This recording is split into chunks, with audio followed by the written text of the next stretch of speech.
Welcome to Rauta. This video is done in commercial collaboration with our sponsor, Steelfest.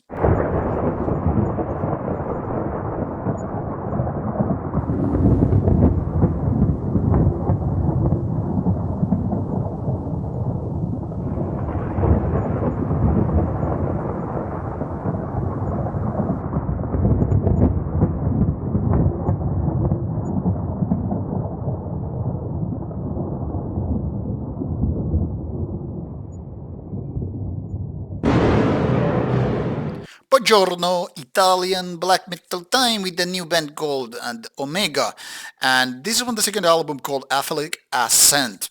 Now, being a Drakkar release, I had some kind of expectations what really to get out of this CD, which comes in a nice digipack format, but I don't want to be blunt. I'm just gonna say it out here loud. However, this one is a tad bit of a disappointment.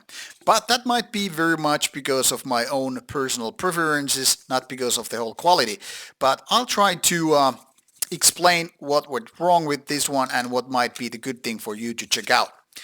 Now, this is indeed the second album by the Italian band, and the style is quite of a modern take of black metal. If there is a one scene I would this would remind me of, I would say it's the Icelandic stuff.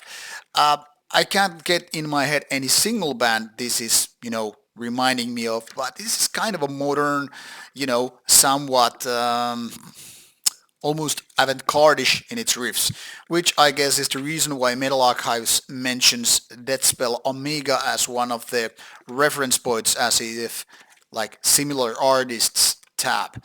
But if you're looking for some traditional, old school black metal, say akin to 90s or 80s, well, you're in the wrong address. This is very, very different, and I think that's part of the main problem with me with the album.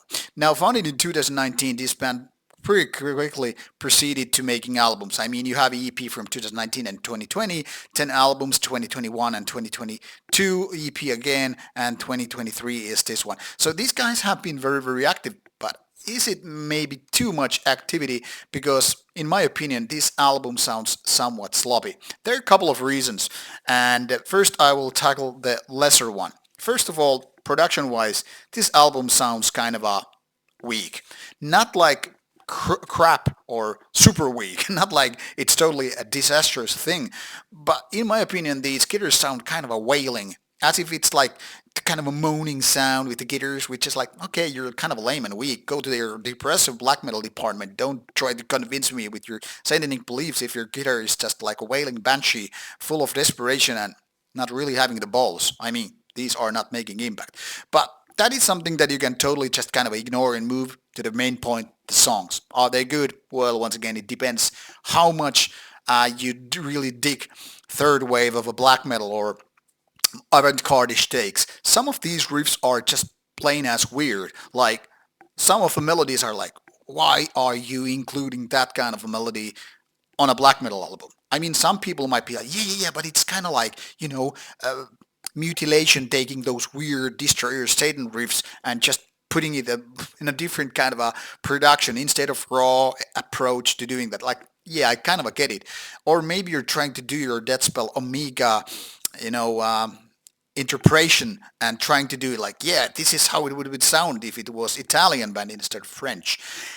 I guess to a lot of people out there, this kind of stuff is like, yeah, if you really like the avant-garde takes, those weird turns and twists and I don't know, whatever you want to call them, like if you do like that, maybe at Omega is definitely making the waves and like saying, yeah, this is the next great thing album to come out from Italy. But unless you are ready for that kind of a bumpy road, this very French thing with a lot of Italian takes on it, maybe it's something to do with the cuisine, I don't know. This is not violent, this is not aggressive, this is not dark, this is not sinister. It's just too arty-farty for my liking.